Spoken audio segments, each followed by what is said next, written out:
Buenas noches a todos. Es un verdadero placer estar aquí en esta biblioteca junto a Gustavo. Lo mío va a ser breve porque en realidad lo importante es lo que va a contar él.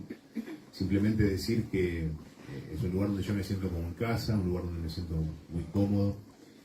Creo que ya lo conté alguna vez, pero vine a los 20 años, 19 por primera vez a los Quirquinchos, haciendo un trabajo para la facultad, donde vinimos a entrevistar a Jorge Isaías, y ahí empecé a conocer de cerca, o más de cerca, la cultura, la historia, todo lo que tiene este territorio, esta región a la cual pertenezco, pero de la cual estaba bastante distante también, ¿no? Pese a ser un vecino de Firmat prácticamente desde nacimiento, había muchas cosas que no conocía porque mis viejos no son oriundos de acá. Entonces, bueno, ahí empecé a conocer un poco más y a tener mayor curiosidad. Y también con el tiempo uno va entendiendo esto, lo importante de poner la lupa en nosotros, en lo que somos, en lo que nos sucedió, de poder pensar, de poder reconocer nuestros conflictos, porque si no conocemos, porque si no sabemos, difícilmente podemos entender lo que nos sucede. Creo que muchas veces los problemas que tenemos se dan por eso, porque no conocemos nuestra historia, no conocemos nuestra región, y bueno, al no conocerla tampoco la queremos. Es así de sencillo. Este trabajo que está presentando Gustavo es un trabajo que tiene un vínculo muy importante con el Correo Firmat, con la cooperativa de trabajo del Correo Firmat a la cual pertenezco, porque, bueno, fueron publicaciones que salieron periódicamente allí, en ese medio, y donde vimos cómo se fueron gestando la mayor parte de los textos que hoy dan vida al libro, y donde se fueron articulando también con los dibujos, con las ilustraciones de Ale Morris. Es decir, hubo ahí un trabajo de palabra y de dibujo que se fue dando de una manera muy natural, pero muy pensada, y que también hacen que hoy este libro tenga un valor agregado, porque por un lado está lo que el libro tiene en referencia al contenido, que eso se lo voy a dejar a Gustavo para desarrollarlo, para plantearlo, pero también la estética que le dio el artista plástico Alejandro Morris, que es un dibujante de Firmat, un dibujante de la región, y que hacen que hoy el libro sea, me parece, realmente una obra hermosa. Así que muy contento de estar acá, de estar compartiendo con Gustavo Battistoni este trabajo. Gustavo es una persona muy formada, muy culta, una persona, digamos, que tiene conocimiento de cultura general muy amplio. Y la decisión de Gustavo de poner la lupa en López, de poner la lupa en lo que nos pasa a los argentinos, a los santafesinos, en lo que nos pasa a los habitantes de la región, me parece que es una decisión que en lo personal me alegra y me llena de orgullo, porque creo que necesitamos eso. Necesitamos que nuestros mejores hombres y nuestras mejores mujeres también pongan su lucidez y su capacidad para tratar de ayudarnos a entender qué nos sucedió, qué nos sucede, y en ese trabajo, bueno, poder construir un futuro mejor. Dicho todo esto, nuevamente gracias por la invitación, por la convocatoria, y ahora los dejo con Gustavo Battistoni y con este libro, Estanislao López, nuestro contemporáneo, que sin duda es un libro muy importante. Creo que es un libro que es algo así como una piedra basal para empezar a conocer a una figura central de nuestra historia, y también para entender esas pujas, esas realidades que no son de ahora, pero que nos siguen atravesando y que nos siguen constituyendo, y que es necesario, a partir de la historia, poder saber quiénes somos, qué somos, y tratar de entender un poco todo eso, para después decidir qué queremos ser, quiénes queremos ser y hacia dónde queremos ir. Así que bueno, gracias, y los dejo con Gustavo, para quien pido un fuerte aplauso.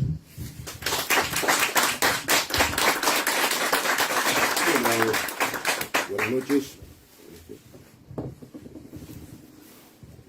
Bueno, buenas noches, amigos, amigas. Esto que voy a decir no es un cumplido, porque porque yo soy un hijo de la biblioteca de mi ciudad, de Filomat, pero aunque nunca había estado en esta biblioteca,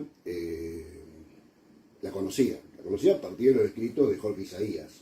O sea, siempre ha estado presente y bueno, así como uno puede imaginar La Mancha a partir de la lectura de Quijote, y puede ir por el Toboso, por Puerto Lápice, por Alcázar de San Juan, ahí acompañando, aunque no haya estado físicamente, o como me pasó una vez con un jugador de básquet de Firmat, que estuvo en la selección argentina, Antonio Porta, que fue a jugar a San Petersburgo. Entonces le dije, bueno, andá ahí a la casa de Dostoyevsky y mandale un saludo mío. Y fue y firmó, aquí estuvo Gustavo Battistoni, porque si uno lee la obra de Dostoyevsky, Los hermanos Karamazov o Crimen y Castigo, están en las calles de San Petersburgo. Bueno, de alguna forma en la obra de Jorge está el Club Huracán, que no conocía tampoco, porque una vez vine a acompañar a un amigo que daba clases de vóley, pero en federación, y esta biblioteca que por Jorge sabía que es un subproducto, entre comillas, o un producto del Club Huracán, lo cual habla muy bien del club, porque en general los clubes tienen biblioteca, pero lo que menos desarrollan es la lectura, se dedican a las actividades físicas, al deporte, pero no le dan importancia a la cultura en sí, y en este caso veo con mucha alegría que al lado del club, y me explicaban que hay como una sesión por 99 años, la biblioteca. Y esto tiene también un sabor importante para mí,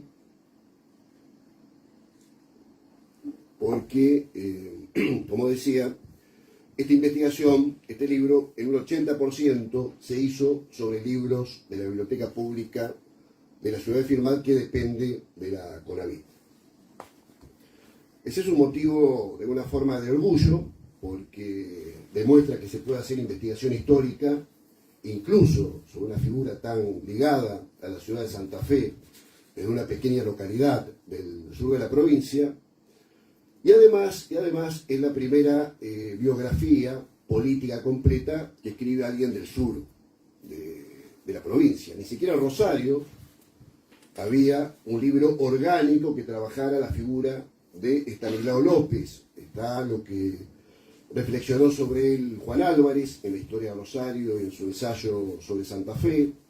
Hay un folleto bastante crítico de Vladimir Mikelevich, que fue un historiador muy importante de la ciudad de Rosario, donde dice muchas cosas negativas de López, pero no había orgánicamente nada, ningún texto en el sur de la provincia. Estaba la biografía de Gianello, la primera biografía de 1881 escrita por La Saga, de la ciudad de Santa Fe. Después Jorge Newton, que es un porteño que estuvo en la ciudad de Santa Fe, estuvo viviendo varios años, había escrito un libro bastante interesante, Estanislao López, el patriarca de la Federación, pero no había un texto que mirara en conjunto su figura, ni más ni menos que en el Departamento General López. Yo tengo mi documento, está con el documento, dice Departamento General López. Si uno le pregunta a uno de los 200.000 habitantes del Departamento General López quién fue Estanislao López, lo va a mirar con sorpresa, o quizás hasta gruñéndole que, bueno, ¿qué es esta pregunta, no? Pero tiene que ver con esto de que nosotros somos sabios de las cosas ajenas y profundamente ignorantes de lo que nos rodea. No solamente de nuestra historia, sino de nuestra fauna, de nuestra botánica. Y yo llegué a los 50 años, pasé por la primaria, pasé por la secundaria, pasé por la universidad, tuve varias historias en la universidad, pero nunca nadie me explicó claramente quién era Estanislao López, o ni siquiera la autonomía de la provincia, cómo había sido el nacimiento de la provincia de Santa Fe en 1815, el papel que había tenido Artigas, el gran olvidado, el gran sepultado de la historia del litoral.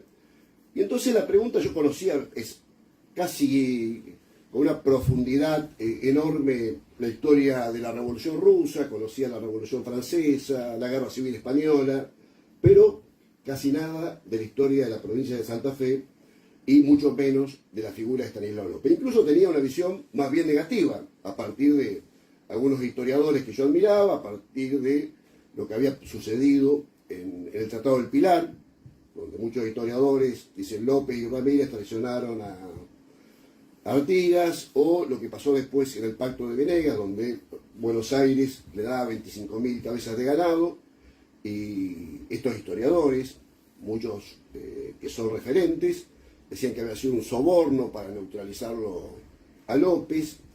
La muerte de Pancho Ramírez, la famosa cabeza de Pancho Ramírez ahí colgada en la ciudad de Santa Fe, y tenía una imagen, digamos, vaporosa, pero más bien negativa.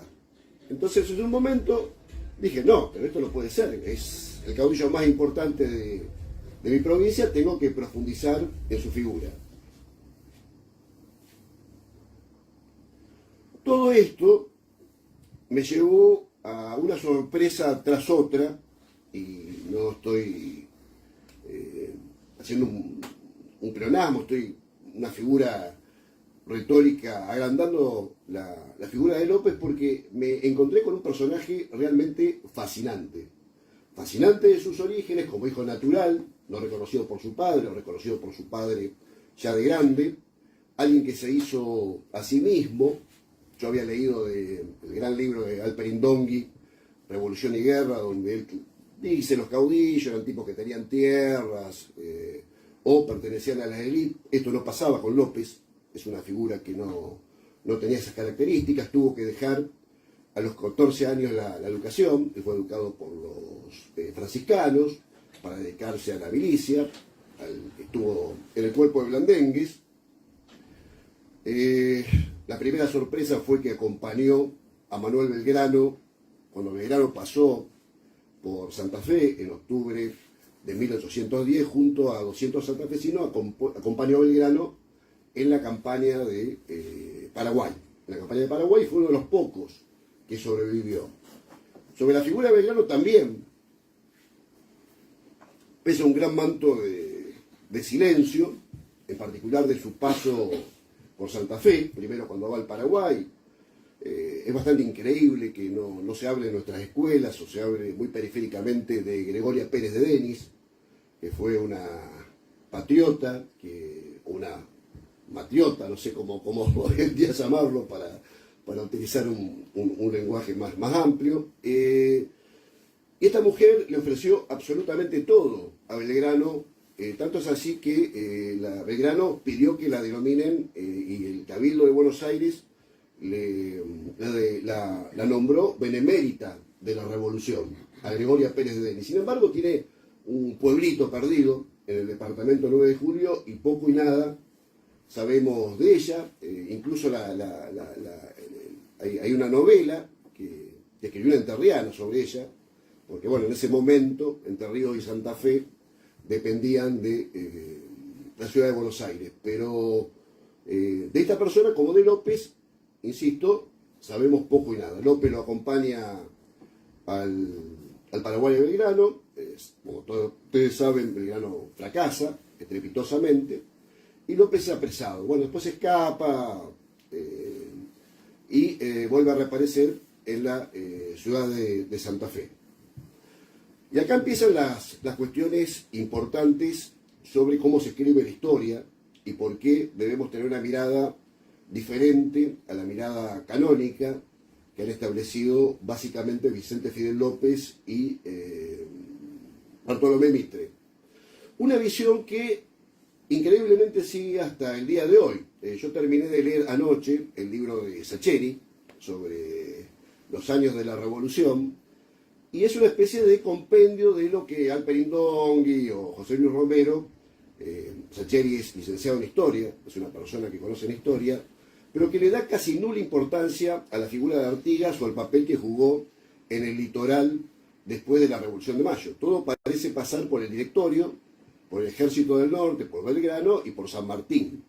Y deja casi absolutamente de lado y voy a decir por qué casi absolutamente de lado, el papel de Artigas o de los caudillos del litoral tan importantes como fueron Ramírez y, en el caso de Santa Fe, de nuestra provincia, Estanislao López. Estamos hablando de un escritor sumamente ameno, es un libro que se lee así muy rápidamente, porque Sacheri tiene una pluma realmente extraordinaria, pero que sigue, de alguna manera, negando la importancia de la historia del litoral, y más que la figura de López, que es una figura importantísima, y la figura de Ramírez, y la figura de Bustos en Córdoba, la figura de José Gervasio Artigas, que desde mi modesto punto de vista tiene la altura política histórica de Belgrano o San Martín. Es un gran olvidado, y siempre recuerdo que en 1870 y pico Mitre y Vicente Fidel López tuvieron una polémica sobre los métodos historiográficos, pero hay una carta que le envía Mitre a Vicente Fidel López diciéndole que más allá de nuestras diferencias ocultamos o sepultamos a la figura de Artigas de la historia. O sea, esta figura fue arrancada de la historia, una figura que, insisto, es fundamental para entender la historia de Santa Fe. No podemos entender la independencia, la autonomía de Santa Fe como provincia, el nacimiento de nuestra provincia en 1815, si no lo entendemos por el apoyo que dio José Gervasio Artigas. Esto también pasa con este desconocimiento que hablaba, con algo que pasó muy cerca de acá. No sé cuánto queda Arequito, 30 kilómetros, 40 kilómetros. El papel de lo que Mitre llama el motín de Arequito. Ya la palabra motín es una palabra que te choca, es una palabra peyorativa. Pero el levantamiento de Arequito tiene una importancia histórica fundamental.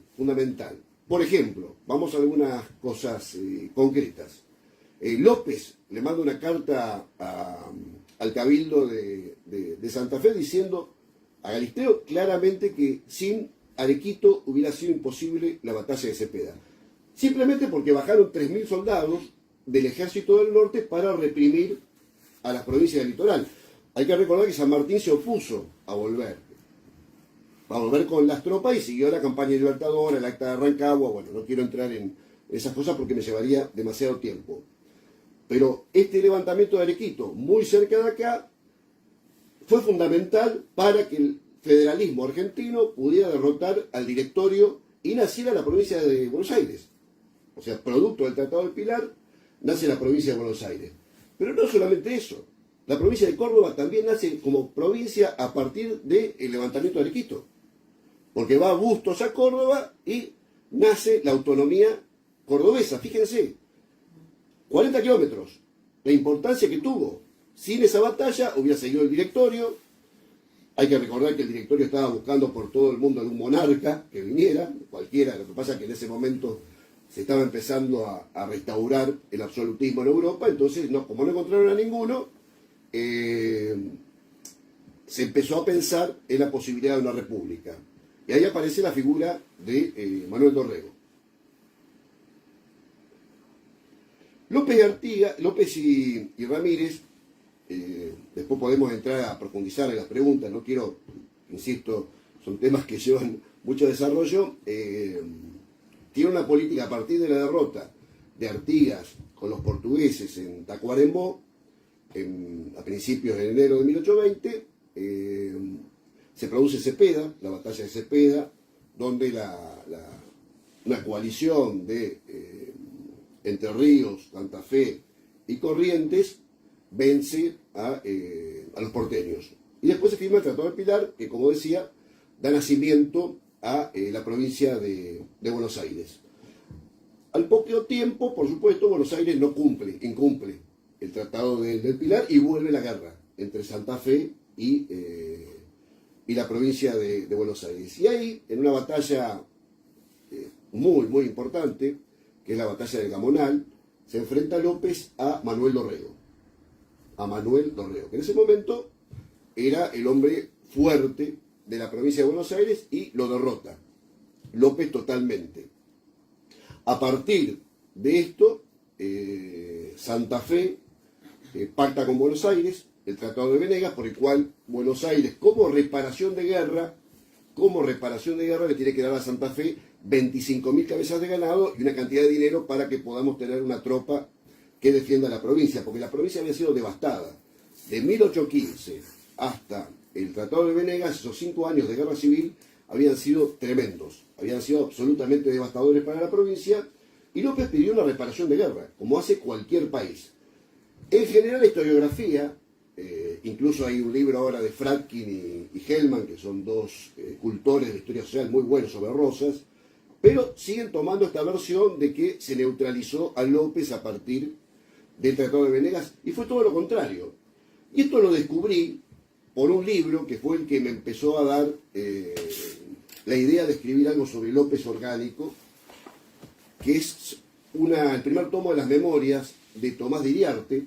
Tomás de Iriarte fue un militar argentino que se formó en España, en el arte militar, y que en el primer tomo, tiene 10 tomos de memorias, en el primer tomo que se llama La anarquía y la independencia, dice que jamás Buenos Aires fue más avergonzada que por esta cesión de 25.000 cabezas de ganado que López pidió para resarcir, como resarcimiento de guerra por el desastre que habían hecho los porteños en la provincia de Santa Fe.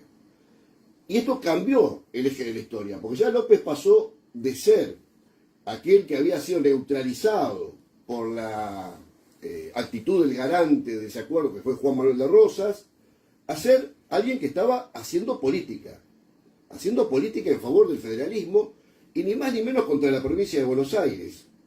Hay que pensar que si uno analiza demográficamente las provincias en ese momento y compara la población que tenía Santa Fe con Córdoba, con Corrientes, con Entre Ríos, con la banda oriental, no hablemos con la provincia. De 1.000 soldados, un tercio habían sido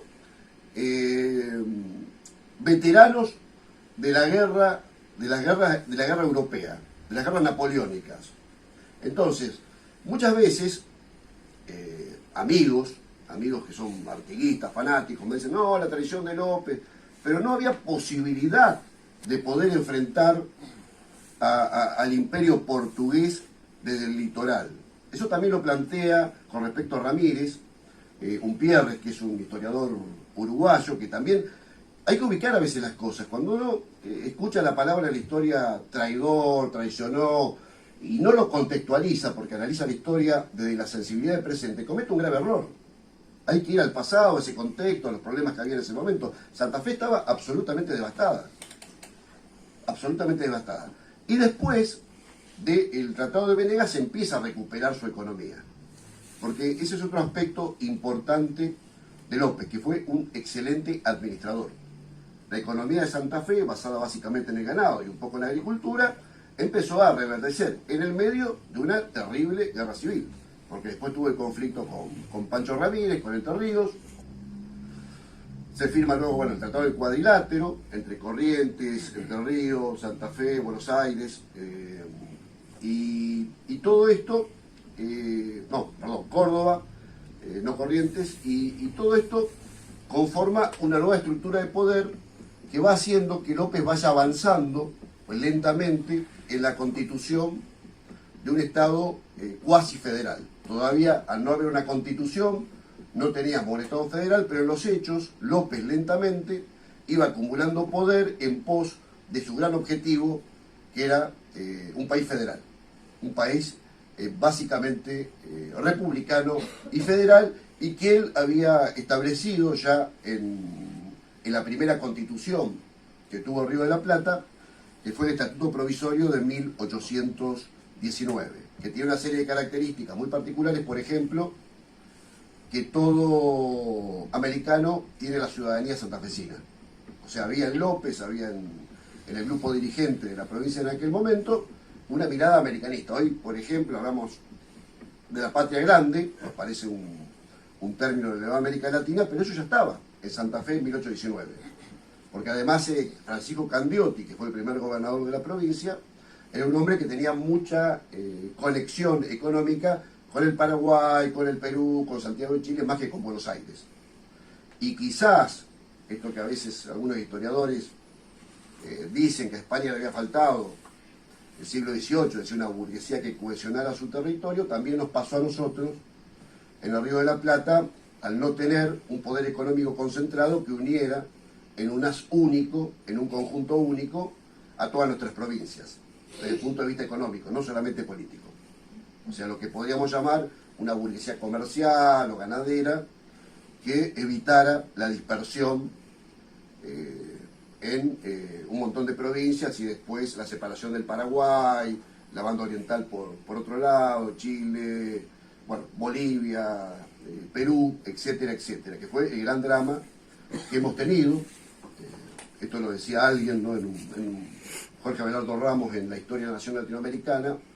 A los Estados Unidos de América Latina le respondimos con los Estados desunidos a los Estados Unidos de Norteamérica le respondimos con los Estados desunidos de América Latina, y hoy en día todavía nos seguimos mirando con desconfianza, de reojo, y eso siempre beneficia a los poderosos, porque si entre hermanos se pelean, como sabemos, nos pasa lo que nos pasa y no tenemos fuerza para negociar ni con el Fondo Monetario ni con los poderes externos, porque cada república por separado no tiene la capacidad, o siempre el enemigo tiene la capacidad de aliarse con algún, como nos pasó en Malvinas, aliarse con algún sector o algún país vecino para perjudicarnos.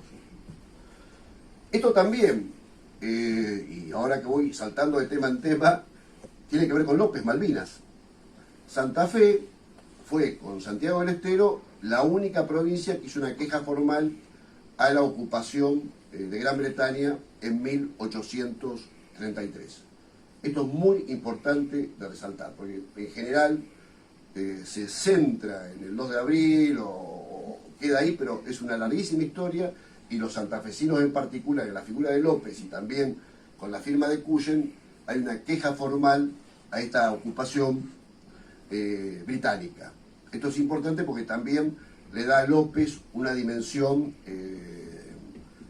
más allá de la provincia. Y, por ejemplo, Julio Irasusta, que era un gran historiador entrerriano, él decía que López era el caudillo autonomista por antonomasia, es decir, el tipo que pensaba solamente en la provincia de Santa Fe, y yo en este libro demuestro lo contrario, con mucha evidencia, con muchos datos, que López tenía una perspectiva no solamente federal para el Río de la Plata, sino americana. Esto es muy importante. Es muy importante porque hay que pensar que San Martín, cuando escribía, decía americanos. Lo mismo Belgrano, decía porteño, bueno, argentino no existía en ese momento, pero tenía una visión americana, y López era parte de ese proyecto americanista. Y hoy en día estamos discutiendo esto, pero bueno, ya López lo tenía en claro desde que asumió el gobierno en 1818. Y eso está en el Estatuto Provisorio de 1819. Entonces, cuando nuestros legisladores están discutiendo hoy en día qué hacer con la constitución de la provincia, es importante que se fijen en esta constitución, en este estatuto de 1819, que no fue tan provisorio porque hasta la constitución de 1841 tuvo vigencia. Y es también importante porque era tal la visión que tenía López y el grupo dirigente de Santa Fe, que en el artículo 13 del estatuto dice que cuando un funcionario debía jurar por la independencia sudamericana. Insisto, el proyecto no era la patria chica, no era centrarse solamente en Santa Fe, aunque Santa Fe había nacido como república en el 15, y el estatuto de alguna forma refleja eso porque todavía no estaban las alianzas con las otras provincias, pero es importante para tener la perspectiva de López o de Segui o de José de Amenábar, de Larrechea, es decir, todo el grupo que acompañó a Estanislao López Leiva, Manuel Leiva, que acompañó a Estanislao López en la gesta americanista, la defensa de los intereses americanos. Es importante esto porque nombré el Tratado del Pilar, el de Venegas, el del Cuadrilátero, pero el más importante, la obra más importante de López, y de Manuel Leiva, que era su ideólogo y el constructor de alguna forma político de lo que fue el Pacto Federal de 1831, es la idea de que había que establecer una constitución escrita. O sea, debemos pasar de los pactos particulares, del pacto federal entre las provincias más importantes, a una constitución escrita donde diga claramente que la aduana de Buenos Aires y el puerto de Buenos Aires pertenecían a todos los argentinos. Cosa que Rosas se opuso permanentemente, porque el Pacto Federal decía claramente que había que llamar a un encuentro de representantes para luego establecer un Congreso Constituyente. Bueno, Rosas se opuso y también se opuso Facundo Quiroga. O sea, hay que tener en claro eso para ver cómo jugaba López, cómo López es la verdadera expresión del federalismo argentino, porque él no solamente estaba pensando en pactos del litoral, sino integrar también a las provincias del norte, que también, de alguna forma, por alguna incomprensión histórica, fueron a la Liga del Interior con José María Paz, y hubo ahí un enfrentamiento hasta el error de Paz, en que fue boleado por una distracción que tuvo. Pero con esto quiero decir que básicamente cuando hoy discutimos el federalismo en la República Argentina, la figura de López es la figura más importante en este tema. En general, los porteños, los modernos, revisionistas y todo lo demás, como pasa por ejemplo que en vez de celebrar Punta Quebracho, que fue la victoria contra la flota anglo-francesa, celebramos una derrota, la vuelta obligado. ¿Por qué? Porque, bueno, sucedió en la provincia de Buenos Aires. Entonces, en vez de festejar nuestra victoria y la victoria definitiva contra los piratas, tenemos como fecha una derrota. Porque eso lo impuso el poder en determinado momento, fue el año 73, nadie se quejó, siempre las provincias en general seguimos los dictados de lo que dicen los porteños, los medios de comunicación, etcétera, etcétera. Pero de ahí la importancia de López y la noción del federalismo y esto que planteaba el amigo de que al no estar constituidos, al no ser un conjunto de provincias unidas fuertemente, cualquiera podía venir a hacer cualquier cosa con las provincias de Río de la Plata o de lo que era el virreinato. Esto le da mucha importancia a López porque cuando Urquiza en el Congreso Constituyente del 53 dice claramente que ya aquellos que firmaron el Pacto Federal de 1831 pueden descansar con la Constitución Nacional de 1853. Es decir, pasaron 22 años para que tuviéramos una constitución orgánica que hablara claramente de Argentina como un país federal. López además fue un promotor de la educación, esto hay que remarcarlo. En general hablamos de Belgrano, bueno, de Sarmiento, pero también tenemos que entender que en la provincia de Santa Fe López fue una persona preocupada que estableció colegios, y no es casualidad que él muere en junio de 1838 y su último acto administrativo fue la inauguración de la Escuela de Niñas, en mayo de 1838. Pues él tenía una concepción muy clara que sin la educación, y Santa Fe no tenía la tradición de Córdoba, la tradición universitaria de Córdoba, ni siquiera los recursos de Buenos Aires, que bueno, después en 1821 creo, o 1820 tuvo como nacimiento la UBA. Pero bueno, pero intentó darle con las posibilidades que tenía la provincia de Santa Fe, insisto, una provincia pobre, una provincia demográficamente muy pequeña, devastada por las guerras civiles, de buscar que los santafesinos y las santafesinas tuvieran una educación de calidad. Una educación que él no pudo tener, insisto, por desde muy joven tener que hacerse cargo de la defensa de las fronteras y después de la guerra contra las demás provincias en una serie de combates en una ferocísima guerra civil. Otro aspecto que es de remarcar en López es que López fue un brillante militar hoy en día mucho no nos puede decir esto, o por ahí lo podemos ver como una cuestión secundaria, incluso hasta con un cariz peyorativo, pero en aquel momento se definían las cosas por la violencia. Hoy también se siguen, veamos Ucrania y Rusia, no hemos cambiado demasiado, pero en aquel momento la violencia estaba en el centro de la escena política y López tuvo la capacidad de hacer respetar a la provincia de Santa Fe, decía antes contra Dorrego, en el Gamonal. Y fíjense ustedes la grandeza de López y la comprensión que tenía Dorrego del carácter federal de López, que cuando lo van a fusilar a Dorrego, sabe que la Valle lo está buscando para fusilarlo, escapa hacia Santa Fe, busca refugio en la provincia de Santa Fe, y la última carta que escribe le dice a López que no derrame sangre por su muerte, que él no entiende, Dorrego, por qué va a morir. Indudablemente esto lo dice, él sabía que moría por sus ideas federales, pero viene a Santa Fe, a buscar cobijo con aquel que había combatido 7 años antes. De ahí la importancia también de verle en López una política y una integridad también. Integridad que reconoce hasta el mismo General Paz en sus memorias, donde dice cualquier cosa de Santa Fe y de López, pero le reconoce que con él, cuando Rosas pedía su cuerpo para ejecutarlo, López se opuso y lo envió después posteriormente a Buenos Aires, pero cuando ya la vida del General Paz no corría ningún peligro. Esto lo reconoce en su memoria Paz, que, insisto, no habla demasiado bien de la figura de López y mucho menos de la ciudad de Santa Fe, donde, bueno, les repito, estos son brutales sobre la ciudad, sobre la incultura, la barbarie, el primitivismo, etcétera, etcétera. Pero bueno, esto marca también una personalidad.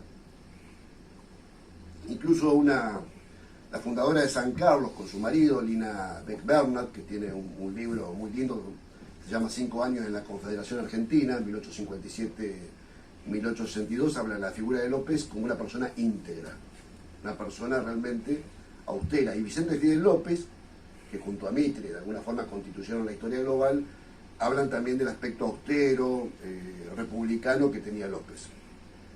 Aunque era muy duro López con los enemigos, o sea, López en general no iniciaba la guerra, pero si uno le hacía la guerra a López sabía que iba a tener un enfrentamiento hasta el final.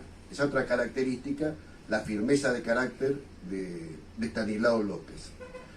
Como ven, estoy dando un montón de cuestiones, así, una miscelánea, así de cosas, porque esta figura es una figura muy, muy compleja, muy poliédrica, que hay que ubicarla en su contexto histórico. En general uno, insisto y reitero lo que dije al principio, analiza la historia con la sensibilidad del presente, y López nos puede dar un montón de lecciones para el día de hoy. Por eso le puse nuestro contemporáneo, porque creo que la idea del federalismo, su defensa del interior, su defensa de la educación, su administración, como decía, austera, era una persona muy, muy organizada.